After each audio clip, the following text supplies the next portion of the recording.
ilikuwa ni miongoni mwa jina lililo maarufu la mfalme aliye strong.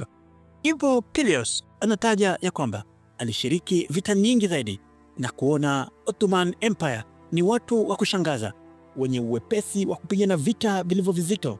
Mikono yao ni kama cherehani kwa kurusha panga. Hii ilimvutia son of Pelias, mtoto wa Saladin, kuingia katika dini ya Kiislamu na kusilimu moja kwa moja. Ingawa alishiriki vita nyingi, bado akiwa angali hajasilimu kuingia katika dini ya Kiislamu.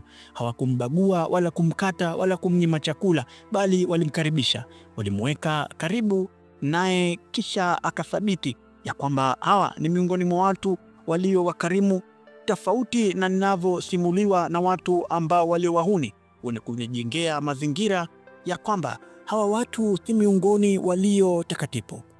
Vita dhidi ya Rome, Italy na dola ya Ottoman, hii ilikuwa ni vita ya ajabu.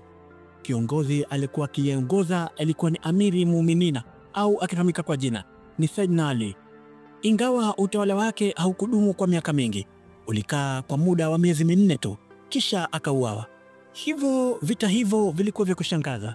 Wa Rome, yani Italian, walivunja daraja linalotoka katika miji ya Europe kwenda katika sehemu ya Asia ili dola ya Ottoman isivuke, ambayo ilikuwa kiongozwa na Sayyidina Ali.